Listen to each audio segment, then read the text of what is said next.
All right. Hi, everybody, and welcome to the 2022 Adult 55 and Over Section Championship Captains Meeting. We're very excited to see you all, and thank you all very much for captaining and getting everybody together for the local leagues and for the championships. We know it's a lot of work, and we do appreciate it. And I also appreciate all the staff members that are on the call today. You guys are doing a great job, and all of your work is also, we're grateful for it so much. So I'm going to go ahead and share my screen, and I'm going to pull up the PowerPoint presentation. But just so you guys know, this is really laid back. This is, please, if you have questions, make sure you ask them. You can take yourself off of mute, or you can type them in the chat, and we will do our best to answer all the questions that you have so that you guys are really prepared for this weekend. All right, let me share. Screen. Okay. Wow. All right, can you guys see that blue slide? That one up there? Okay. So this is the adult 55 and over section championship. This is the national championship schedule. So for the adult 55 and overs, you guys are kind of split up a little bit. The 7-0s are October 14th, 15th, and 16th in Orlando. You guys are going to be playing on clay at the USTA National Campus. The 8-0s are October 21st, 22nd, and 23rd. Same thing, Orlando on clay at the National Campus. And then the 6-0s and the 9-0s, you guys are a little bit later, October 28th, 29th, and 30th. Same thing in Orlando at the National Campus. So those are Har-Tru courts at the National Campus in Orlando. So this is the championship that is coming up. It is September 16th, 17th, and 18th. We're going to be at Longmeadow High School, which is at 1 Bliss Road, Longmeadow, Mass. If you put in your GPS, Longmeadow High School tennis courts, that is the best way to get you there via GPS. If you put in Longmeadow High School, it takes you to the back side of the building, and it's a little bit harder to get there. Christy, Yeah. Sorry, it's Beth Alk. Sorry to interrupt. I think it's Bliss Court, C-O-U-R-T. I think Bliss Road is the big road that goes parallel to it. Okay. Okay, I'll make that change before I send it out. Yeah. Yeah. And I did send an overhead shot so you guys could kind of see. It's right by the Big Y. It shares a road with the Big Y, so it's pretty easy to get to. The Forest Park tennis courts, you need to enter off of the Sumner Avenue entrance. It's S-U-M-N-E-R, Sumner. And when you enter from there, it'll pull you up to a little manned toll booth, and they will just tell them that you're with USTA leagues, because they charge for parking. So when you let them know that you're with USTA, then they're keeping account for us, and they're going to charge us at the end of the championship. So you, your players, your family, anybody that's coming, tell them that they're with USTA, and they will not be charged. But there's always going to be a person in there. I've worked that out with them. And then the courts are right there. They do have bathrooms at Forest Park. They're a little bit of a hike from the tennis court. So I'm trying to get porta potties on site. We're still working with the town on that. They have some permitting issues that are a little weird, but they do have bathrooms. Just know they are a little bit further off. They're air conditioned in a nice building though. So if you get hot, you can go hang out in the air conditioned building. When you say a little bit far, is it like a 5-minute walk, 15 minutes? Because it looks like a huge park. It's like 5 minutes. Okay. And Yeah, is that also like you could change in there? And yeah, you can. You sure can. Yeah. Okay, there are no showers there. I'm sorry? There are no showers in that building. Okay, thank you. Yeah. Is there water on site at both locations? There's a water fountain at Longmeadow. I'll double check at Forest Park. I do think that they have water fountains at the courts, but I will double check and make sure they're working. Thank you. Is there enough parking for all participants at Forest Park? Is there plenty of parking, or do we have to go elsewhere for overflow parking? When I looked at the aerial view, I couldn't tell, but it looked like maybe parking was somewhat limited if you've got like 60 people playing, at once.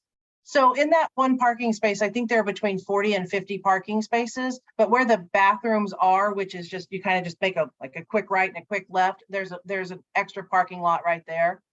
So we didn't have any trouble last year with parking at all necessarily, but we did have some people that parked up that way. We are going to have indoor backup at Enfield, Ludlow, and East Hartford, which are kind of our go-tos for indoor backup. Looks like the weather's going to be nice, but I'm going to put out an indoor backup schedule just in case. Actually, the weather kind of looks like maybe Sunday might be the only day that we have any issues. So I'll let you guys know about that and make sure everybody knows the addresses for those clubs and any of the changes that we make. But cross our fingers for one more week of drought, and then it can rain all at once. Do we have access to a place to change and go to the bathroom at Long Meadow High School? So Long Meadow, the Big Y actually has really nice bathrooms, and again, it's air conditioned, and I think they're like one big stall. It's not like locker room, but you could change in there. And that's really the best place, I think, for people to change. Where is that in relation to the courts? They share a street. It's less than 5-minute walk to the front of the building. Okay. Yeah. All right, a few regulation highlights. For check-in procedures, before your first match, not before the start of the tournament, unless you have the first match of the day, but before your first match, please check in 45 minutes early. That gives us time to give you your player gifts and give you your lineup cards, and gives you time to fill out your lineup cards and still have them back to us with the 30-minute early time frame. We need your lineup cards and all of your players ready to go 30 minutes early. We try to keep everybody on time as much as possible. And if we can get you out early, we're going to get you out early to keep everything on time. All players need to provide a government issued ID prior to playing. So when we call you and we say, one doubles is going on right now, that's when we need the players to bring their IDs. It can be a passport, it can be a driver's license, anything with a picture and an ID, so that we know that the person that is written down on the lineup card is actually the person that is playing. We don't allow coaching of any kind. We highly encourage everybody to cheer for their team and their friends, but no coaching on crossovers. Just keep that in mind as you go. We consider coaching too. We don't want any players on court talking to any other players on other courts or talking to anybody outside the fence. So please tell your players they cannot ask you to go get them a water. They cannot ask you to go get them a snack. If they have a problem or if they need something, somebody from that court needs to leave their racket on the court and come to the tournament desk, and we will take care of it. Anytime there's any communication between the court and somebody on the outside of the fence, it can be considered coaching. We don't know if it's coaching or not. All we can see is people talking to each other through the fence. And that is, it's just really hard to discern. So there's no talking. Just let them know. It's the one thing that we have a lot of players do, because it's so natural to just say, hey, I need another water. Can you go grab me one? Tell them they have to come grab it themselves. They can take a bathroom break. We prefer it either at the set or if they split sets, but we're not, if somebody's got to go to the bathroom, they have to go to the bathroom. So, but they need to come and tell us and not tell anybody else. They can't talk to anybody. It's a round robin format, so everybody's going to play everybody in your flight at least once. If there are more than one flight, if there's more than one flight in your NTRP level, then we're going to play it all the way down till we get one winner. So you guys have those schedules. It's 2 out of 3 regular sets, so it's with add. And if you split sets, it's a 10-point Komen tiebreak. And if you get to 6-all at any set, it is a 7-point Komen tiebreak. And you play until you're done. There is no time limit. So if it takes 3 hours, it takes 3 hours. You just play until you're finished. We want you to switch on the odd games. There's no rest after the first game. And then make sure you guys get drinks and stuff on the odd games. Your 10-minute warm-up includes serves. And I'm sorry, like this is supposed to be outdoors on hard court. Not hard true. All of the You courts scared are me. hard. All the courts are hard court. I will change that. Sorry about that. When you guys are done playing your match, somebody from each team immediately needs to come report scores and initial the scores. Don't chat with everybody, just come report the scores so that we can get somebody else on that court, and then you guys can go talk with each other. And then when all of the lines have been played for that match, we need the captains to come back, check all of the scores, make sure that you agree with them, and then sign the scorecard so that we have a copy that's signed by both captains before we put it into Tennis Link.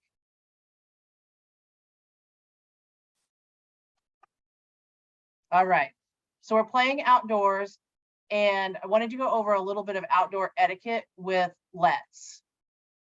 So first of all, what is a let? A let is anytime a ball or a person enters your court that really shouldn't be there. A lot of times, balls are going to roll onto the court. We're playing outdoors and there are no curtains between the courts. So just know that that's going to happen. If it does, you can call a let on your court. Anybody on your court can call a let. Play the point over. If anybody calls a let, you play the point over. We had an instance this past weekend where a person from one court and a person from another court were going after balls in the same direction. And they almost smashed into each other. Please call a let and play the point over. Please don't smash into each other and call a let. A few things of common courtesy with outdoor play. When you're warming up and when you're serving, if you're a receiver, after the ball bounces, while you're playing, make sure you call it out really loudly so that your opponents can hear, but catch it and throw it in your pocket or roll it back to the fence so that it's not rolling around. The balls when you serve are at an angle enough that if you let it go like you do on indoor courts, they almost always will go on somebody else's court. So just let it bounce, grab it, throw it in your pocket so that it doesn't roll around. If your ball happens to roll on an adjacent court, please wait until that court's point is complete. And then you can either ask them for ball help or you can pop over and get it yourself. Please don't retrieve a ball between the first and second serves. Wait until they've served their second serve, they finish that point, and then go grab your ball. Does anybody have any questions about lets? This has kind of been a little bit of a sticking point. If my ball, excuse me, rolls onto an adjacent court, I should not call a let. Right? That's correct. Because that happens a lot, I feel like. Right. So that's correct. You can, according to Friend at Court, you should only call a let on your court. And we were discussing this earlier, how I don't want anybody to get hurt. If you see Right. somebody about to step on a ball, I would prefer you kept them Call from out. stepping on the ball. Right. However, that's, So just use your judgment. use your judgment, make sure, if it's just rolling along the back fence, but definitely if it's on your court, you can call it. And we want to, you also can't call a let if there might be a ball that could possibly come into your court and your opponents are about to hit an overhead and win a point. Lets are not to be used for winning a point that the other team would most definitely win. So that can also be a little bit of a sticking point with lets.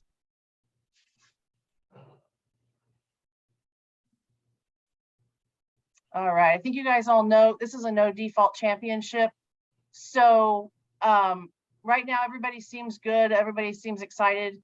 If something happens and we get there and we've got a team that say they only have 6 players and somebody gets hurt and they end up having to default a line, that default runs through the entire round robin. So if you're in a 4-team flight and you have 3 matches and you have to default a line and you've already played a match, we have to reverse the previous match to 6-0, 6-0 for your opponents. And then the next match, that line cannot be played. So it keeps the mathematical advantage the same for each team within a round robin. Now, if you advance, you can go back to playing all 3 lines, but anytime you default a line during a championship or during the round robin, then we have to default all 3 of that, all 3 times, not all 3 lines in one. Does that make sense? How could they advance? Well, it's team wins, so if you win 2 and you lose the one you But defaulted, I thought you said if they have to default the line the previous match, they get all zeros. so say you default D3 in the second match, we have to reverse D3 in the first match and you Okay, and just not play. D3, just D3, I got it. Yeah. Mhm. I have a question. Sure. Is it if there's a default, it's always D3 though, isn't it? So there can be instances where it's D1.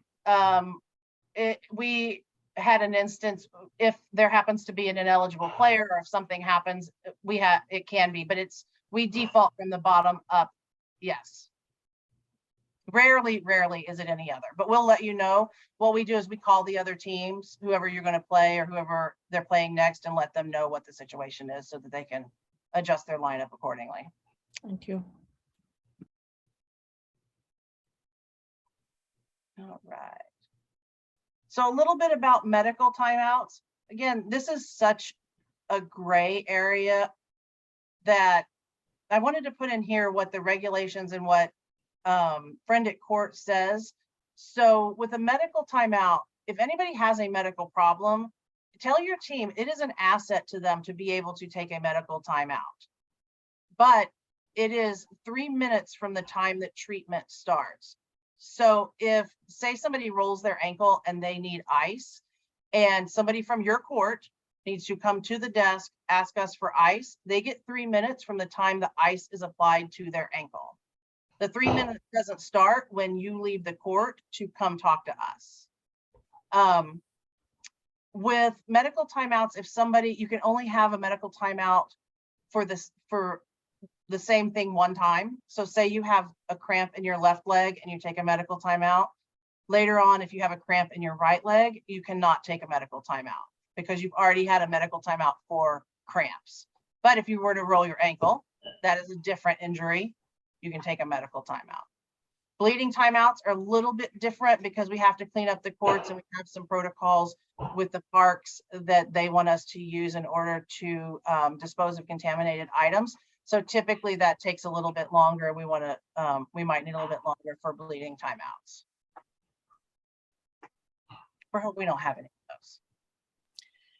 I have another question. So what does a player do if they get cramp on another leg and can't play? If they can't play, then they would have to retire. Okay. Yeah. Yeah. As a side note, there's a product called TheraWorks that some of the players and staff have. This is not a commercial. I don't get paid for this. That they swear by, and you can get it at CVS or Walgreens. It's in where like the BioFreeze and Icy Hot and that kind of stuff is. And I think it's What's it called again, please? TheraWorks, THERA. I want to say WORX. Again, I wouldn't swear to that spelling, Okay. but they swear by it. You get cramps and then you just, it's just a foam and you rub it on and the cramps go away. So something maybe to keep in your bag, it might help. That was not a paid advertisement. All right, so Oh, sorry, one other question on the medical. Yeah, go ahead. If a medical timeout is needed, do we have to let the desk know? Only if we need ice or something from you? yeah, we need to know if you take a medical timeout for the timing of it. Okay, so even if it's a cramp or something, they just want to sit down and rest. Someone Yeah, needs to just go to come the let desk. us know. Yeah. Okay. Or somebody on the court come let us know. They don't have to come let us know. Okay. Excuse me, on that ice situation, will the desk have ice? Yes, we have quite a few of the breakable disposable ice packs, and then we also keep Ziploc bags and ice in a cooler. Excellent, thanks. I have a question too about the medical timeout. Can somebody, like a captain or somebody off the court, assist the person who's medically timed out? So yes, they can, but we need you to come to the desk and get us, because if we were to have a captain walk on the court and say, apply ice to somebody, then the possibility that coaching happens could be there. So we just need to make sure that somebody from the staff is also there, making sure that no coaching is happening and making sure that the 3 minutes is timed. Okay, thanks. That makes sense. And sometimes we have occasionally a lot of the players tend to be doctors, nurses, athletic trainers, that kind of thing. So we once in a while we'll grab one of them to help us if there's something that happens that we need. So okay, so we, as of 20. I have just one more question. I'm sorry. Yeah, go ahead. One more question. On a retired match, is that considered a default, or is that considered the person who, say, wins the retired match? That team, they get credit for playing a match, don't they? Yes, that It's is not not, like a default where you don't get credit for playing a match. that's correct. That is not considered a default. It is a retired match. So it is like a match that was played. Thank you. That's good. Thank you. Okay, so this year is the first year that the national office and the National League Committee has created and instituted a national suspension point system. So what that means is anytime there's a code violation, either from a tournament director or a site director, whether it's unsportsmanlike conduct, whether it's cursing, breaking a racket, ball abuse, racket abuse, all of those things, whether you're giving a warning or an actual code violation, they come along with points. Those points are on your account nationally. So if you get 1 point for a code violation or a warning, when you get to 10, you are suspended for 3 months, and that suspension is a national suspension. So if you get suspended in New England, you cannot go to Florida and play. You can't go to New Jersey and play. It is a national suspension. It's they just changed that this year to be like the kids tournaments, and they are just wanted us to make sure that you guys know that that's what happens. So if for some reason anybody gets a code violation, we send that into national and it goes onto your account as suspension points. Anything that is super egregious, if anybody punches somebody or there's some really, really bad unsportsmanlike issues, you can get more than 1 point at a time. So just know this, I put the calculation tables in here. You guys can kind of look at it and see what it goes. If you have any questions about this, email me offline and we'll go through some of it, because I do have some other external documents that I can share. This was just the easiest one to kind of send out there. But you guys are a good group, so we're not going to have any code violations. I think that's what I want to go with. All right, what is next? All right, so we are trying to get more league stuff on USTA New England's Instagram and Facebook pages. And we want stories. We want to know, why do you captain, or did you guys have something that was great with your team this year, or anything that you think that would be of interest to other people. You can either send them to me. James asked that we also send them via direct message through the USTA New England's Instagram. So that's fine too, if you guys are on Instagram and want to do that. But I also can forward them to the marketing department if you guys have something that you'd like us to tell. I feel like we don't get a lot of league stuff on our social yet. We're still working on that. I know James always posts stuff about who wins and who's going, which is great, but I also like the stories behind the stories. So if you guys have anything, please let us know. We want to hear from you. The photos, I don't really know much about the different formats, but for some reason iPhone has this HEIC format, and he asked that we change them to JPEG. So when you get this as a PDF, if you want to look at that, it's a hyperlink, and it'll take you to a web page on how to change your photos from HEIC to JPEG. All right, a few FAQs. The courts are available for practice before the first match of the day for the teams that are playing that first match only. Teams need to be off the court 30 minutes prior to the tournament start time.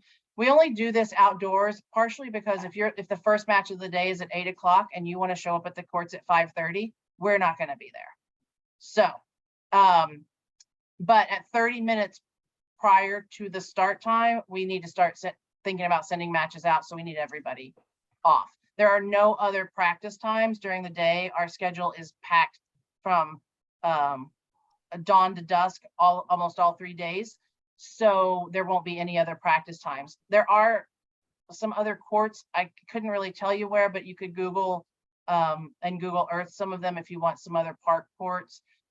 I just don't have access to any of that information. Or if you wanted to rent courts at one of the indoor facilities, you contact the indoor facilities and let them know and see how that works. Christy, can you tell us what the first match of the day is for each of the locations? I don't You have have it that? up. It seems like Friday is 10:45 in the morning at both Okay. locations. And then the Okay, other days thanks. will be 8. Yeah. Right, okay, thank you. We do have bathrooms open and available on site. The bathrooms at Long Meadow High School, we have 6 porta potties. They're supposed to dump them and clean them each night. And then like I said, I'm working on the porta potties at Forest Park, but they do have the other indoor bathrooms that are kind of across the way. Please bring plenty. Oh, let's go back to COVID. We don't have any COVID protocols in place. So we're not requiring masks or anything like that. Masks are optional on and off the court. If you want to wear a mask in the common spaces, even though we're outdoors, please feel free to wear masks. And please be respectful of the people who do wear masks and the people who don't. Bring plenty of water and snacks with you. We prefer water only on the court. We're not gonna, get you if you got snacks in your bag, but things like red Gatorade, if they get dumped, they stain the courts and they're really hard to clean up. So we prefer clear liquids. Does anybody have any questions about any of that, about anything so far? Christy, I have a question regarding the courts. When we were at Long Meadow a couple of weeks ago, there were no scorekeepers, meaning the cards or the polls, whatever, for keeping score. And so we ended up grabbing some scrap paper and keeping score that way. Do we need to do that again this time? And is that applicable to Forest Park as well? No, we're going to have scorekeepers this time. We're going to borrow some from Enfield Tennis Club, and then we've got some over at Forest Park. So yeah, I appreciate that. That was something that was a little bit of an oversight. So yeah, we're going to have scorekeepers this time.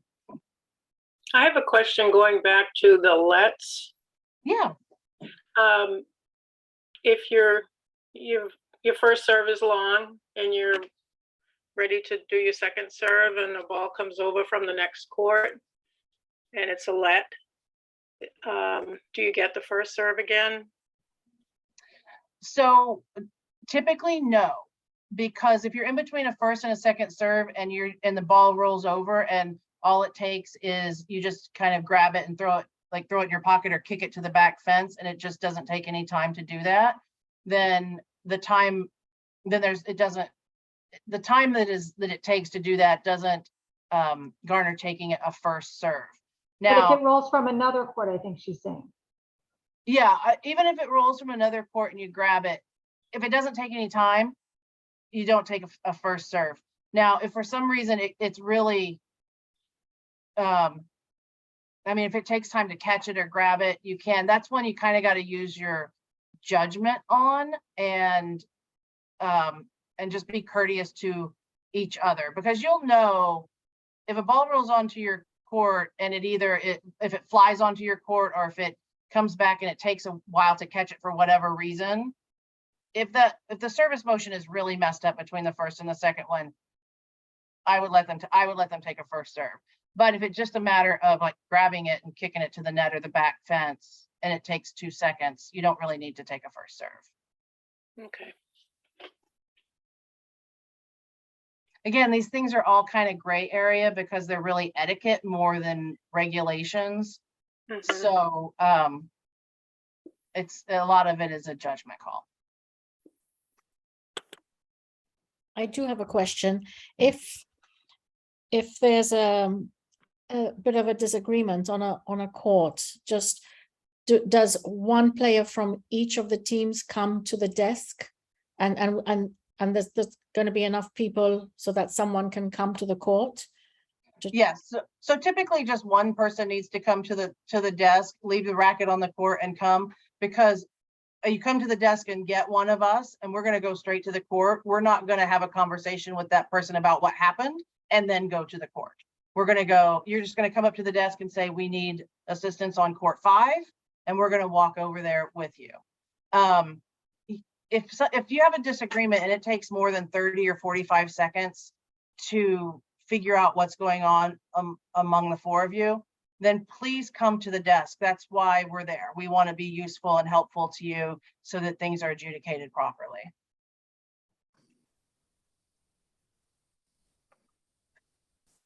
I had a question about if a player is injured and needs to retire, how does the scoring work?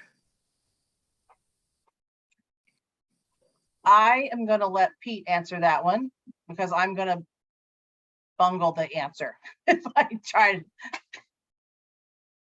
Well, what happens behind the scenes is the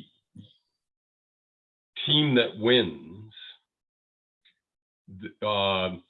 the score, enough games and that will be added to the score behind the scenes in order to give them the win, the team that wins.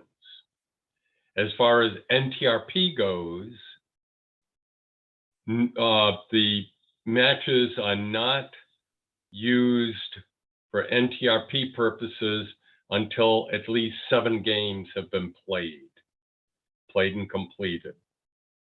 So if the retirement happened before 7 games, the retirement would count as a match played, but would not be used in NTRP calculations. Okay, thank you.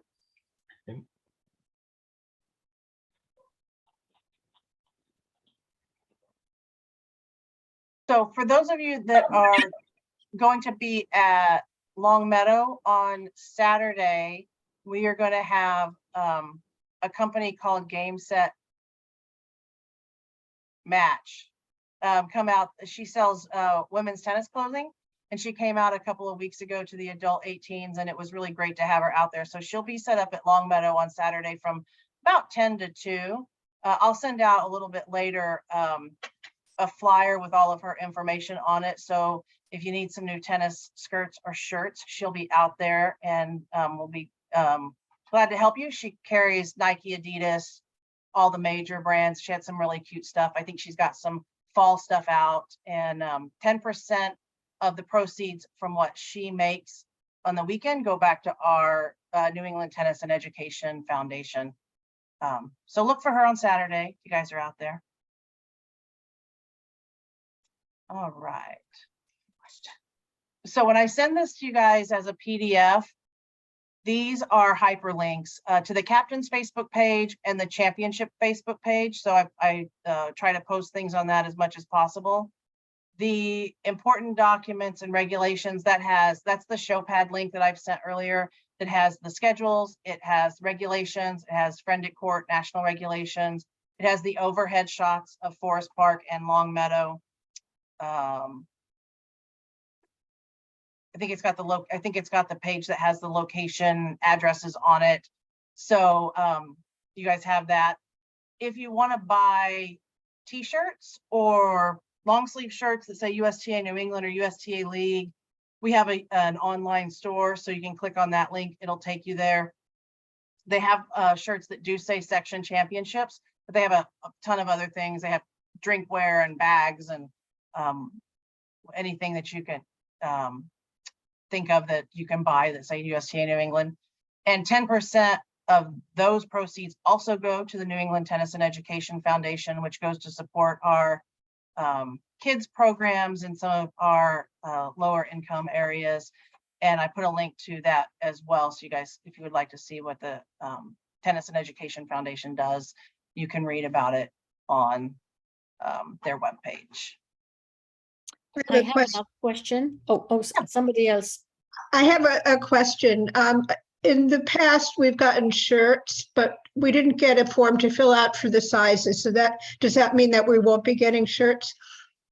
That's correct. So this year, everybody on your roster will get a towel for the section championships. And if you would like to buy shirts, you can go onto the online store. Thank you. So we got email the 18 plus and I can't remember what else, but there was like is it easy, the short guide to the rules, the USTA rules. Is it something easy? Is that enough to give to the players? I think so. Yes, I would send them also the championship regulations. The last page of the championship regulations has how to do a Komen tiebreak. Especially if you're in local areas where you don't use the Komen tiebreak, it'd be helpful to have that with them. I can also look and see if we've got something that's specific, that's separate from the regulations and send it out. Okay, so it will be in the email when you send this recording then? Yes. Okay. Yeah. Thank you. I have a question. Yeah, go ahead. Thank you. Would you just explain, or maybe you need to get your colleague to explain one more time, what happens if the opponent retires? Let's say you lost the first set 2-6, you're losing the second set 1-2, and your opponent is then injured and forced to retire. How is that score recorded for purposes of this sectional? It's recorded exactly the way you just described it. You lost the first set. How did you lose it? 2-6. So you'd, since it's winner's score first, would go in 2-6. And what was the score in the second set? And you were losing 1-2 when your opponent retires. Okay. So the second set would go 1-0 and it would go retired. Now, behind the scenes, what would end up happening is for that second set, 6 games would be added to your sum, in other words, for the standings purposes. And of course, you would get 1-0 for the tiebreak. Right. It just seems, I don't know, it just seems strange to me because, a lot of times in these kinds of things, particularly at the early stages where you have multiple teams, it comes down to, fewest sets lost, fewest games lost, those kinds of things, right? And so for a team that didn't have to actually win those points to then maybe get more points than a team that actually won a number of games just seems strange. But I mean, I'm sure that you've reviewed this for years. Yeah, this was all decided at the national level. And if you think about it, so the person fell down on the court. Well, guess what? You, in essence, all you have to do is keep serving. You win the next 6 games. Yeah. And okay. you win the match tiebreak. So all it's doing is recognizing that situation in the standings. Right. Okay. Thank you very much. You're welcome. I have one question and one comment. The Big E Festival is taking place in Springfield starting this weekend. Are you aware of that? Yes. Yeah, we okay. are aware. Yeah. So traffic may be bad, so people should definitely allow extra time. My son's girlfriend lives out there and she said it can get pretty crazy. That was my first comment. My question is, for people that are coming from out of state, we were at the 18 plus and 40 plus sectionals, our team, but we were very lucky because we're Eastern Mass and it was in Eastern Mass. So we didn't have to deal with getting a hotel room and then not qualifying and then having a hotel room that we couldn't cancel because it was the afternoon of the night that the hotel room was for. For this weekend, we're in a situation where we are going to be staying in a hotel because of the distance. And I wanted to ask other people who have been in that situation, how you handled the hotel if you made a reservation for 2 nights.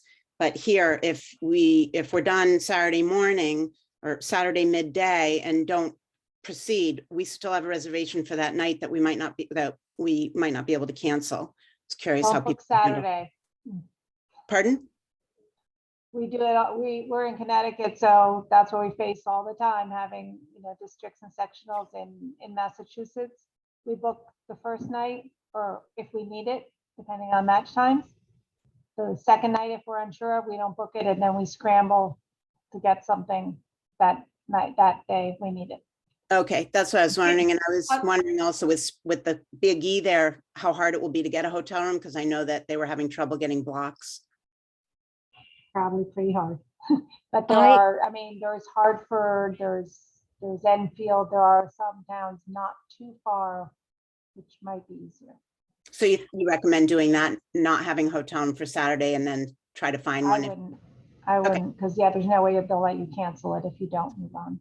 Yeah, and it's It's a expensive. crapshoot. It's a They were crapshoot. expensive. Okay, thank you. I was Little, just. little things you can do is if you belong to some type of like a club, that you get hotel, just whatever, like a Marriott club or whatever. If you book through that, a lot of times they'll give preference to you. Or if you book each of your nights separately rather than together, then you can cancel the second one 24 hours in advance, and it's not packaged in with the 2 of them. And the biggest thing I found, honestly, because I've done this a lot, is if you kind of make friends with the person at the front desk, a lot of times that will help.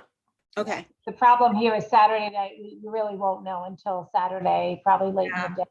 yeah, So, That's true. it's a little tricky. I was you just have to- wondering. Okay, thank you. And, for me, an additional possibility is if you're not playing on that Sunday and you've got a hotel room, plan on visiting the Big E.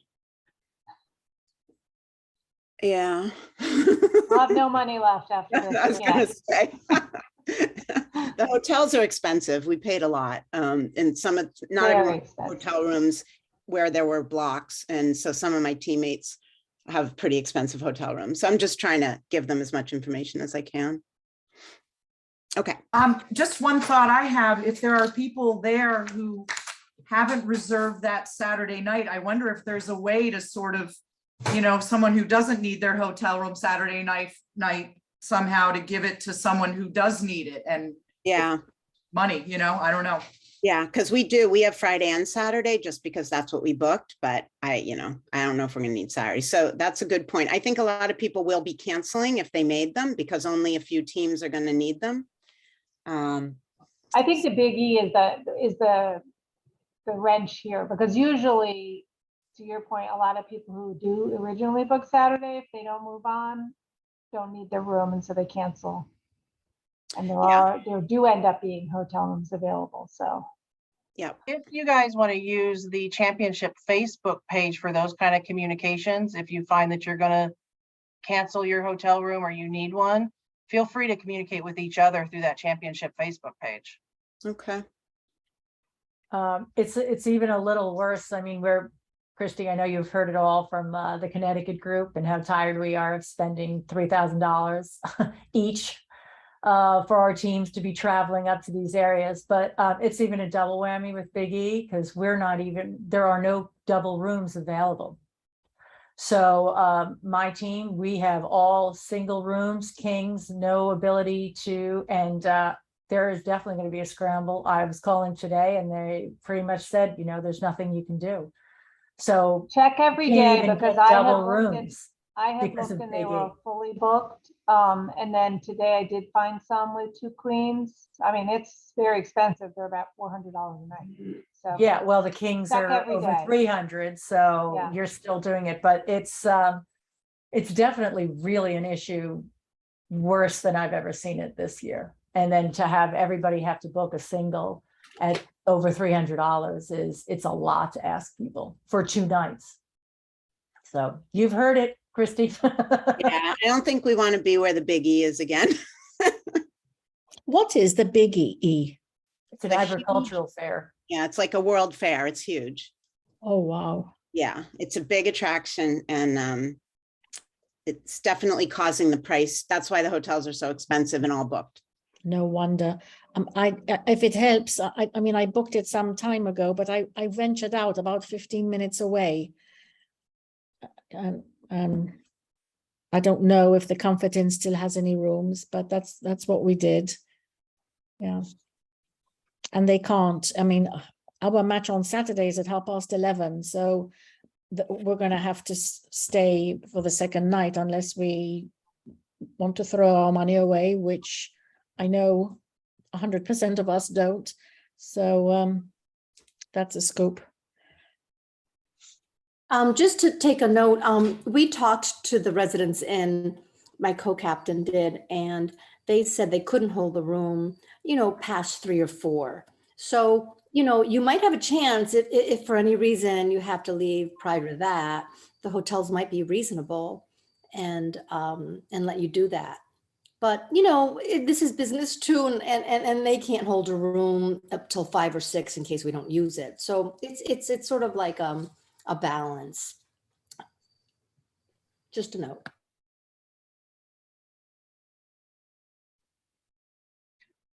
And so you guys know, if we always send out a survey at the end of each championship. So please make note of the timing and the location and any of these concerns that you're having so that the championship subcommittee can make sure that they take it into consideration, because they are currently working on next year's calendar and locations. So the more information they have now to make those plans for next year, the better.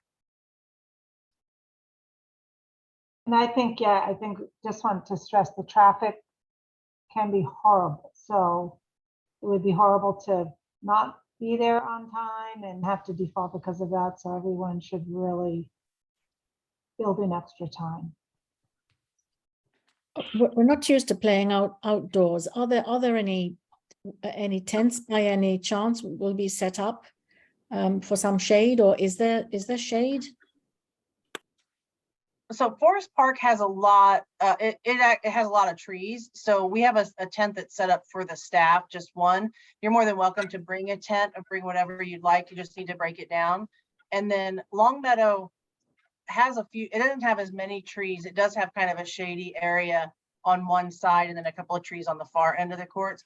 I would say though, for those of you that are playing at Longmeadow, after the point in time when the lights are going to come on, you're probably going to want to bring bug spray. I do think the town sprayed for mosquitoes. I don't know how recent it's been, but when those lights come on, that will be when the mosquitoes come out, if they do come out. So make sure you bring bug spray.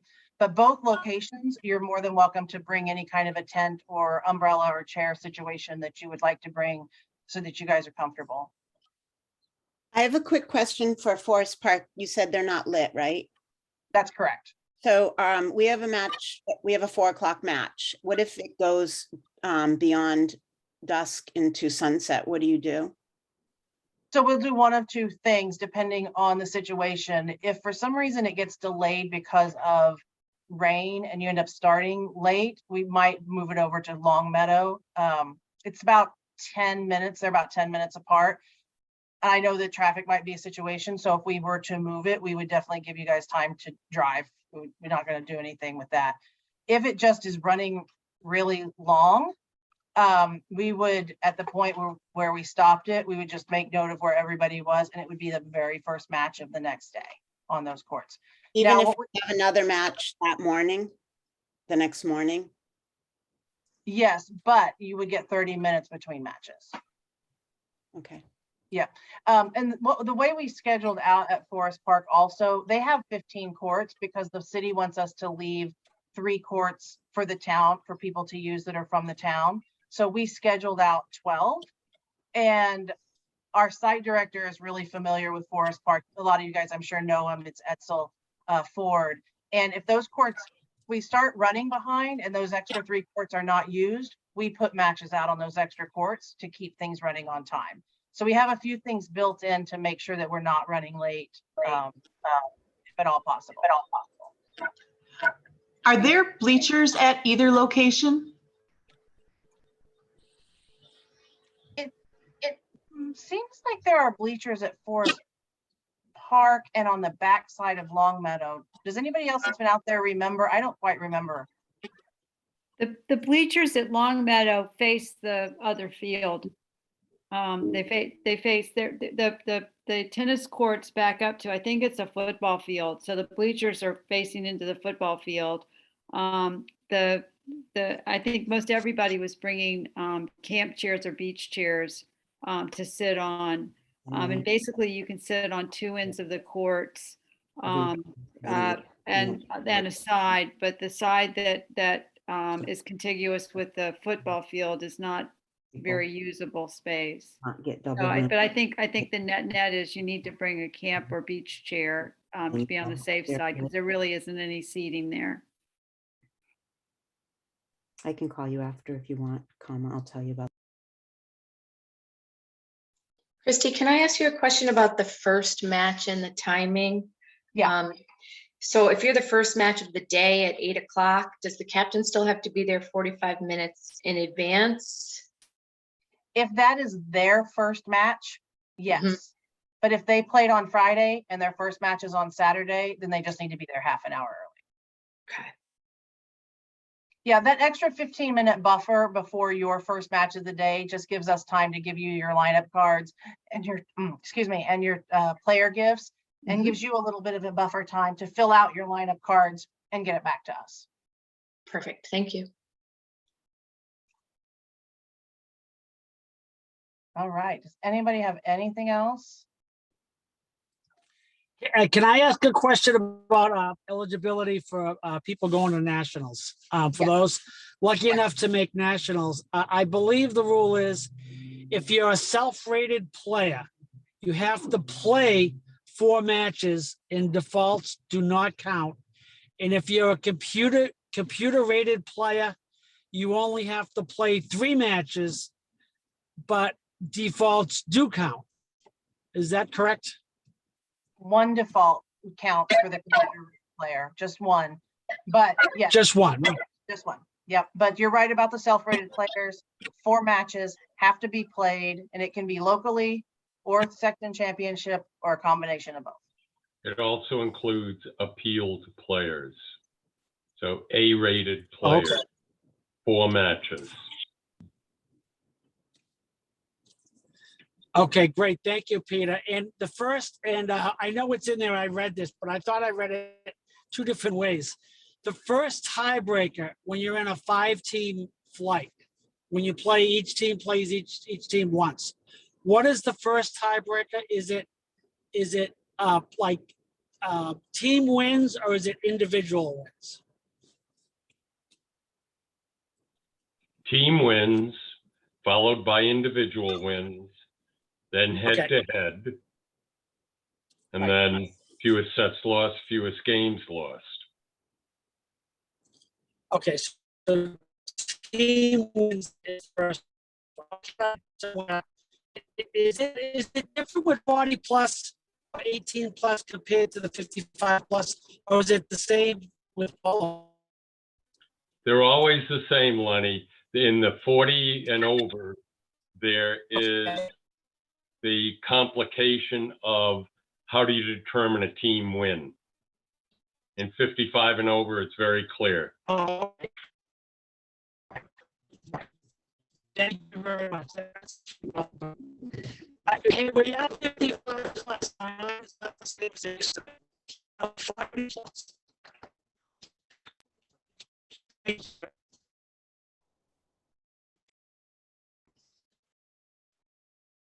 All right. Does anybody have anything else that they want to ask, jump in there? Anything we didn't cover? Anything that's come up through the season? Anything at all?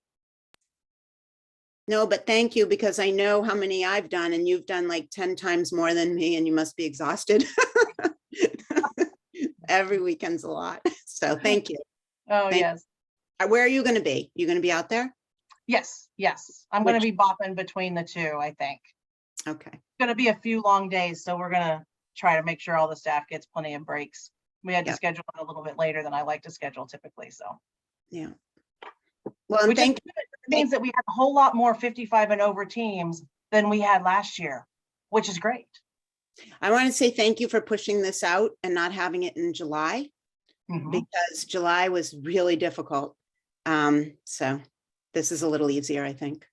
Yeah, I think I appreciate that. And I think that, a few of the tweaks, I'm not from Western Mass, so we had no idea about the Big E. So I think some of those things, it's just a tweak here and there on trying to figure out what the best day and time is for this championship for next year. But it's not going back to July, never going back to July. This has been great. I do have one more question. I was just trying to find it in the rules. It was about the eligibility for nationals. I know for any of the championships, usually you only have to have played in 2 matches, but it is the rule that if any of these teams make nationals, that any players to be eligible will have to have played 4 matches, not just 2. Is that correct? If they are self-rated or appeal Only rated, they have to have played 4. If they are computer rated, they need to have played 3, but 1 default counts. We should have an idea after Friday. So 3, not 2. So 2 to compete in playoffs, but 3. So if you win this and you had some players that had 2 matches but didn't play in this one, then they're not going to be eligible to go with your team. That's correct. Okay, thank you.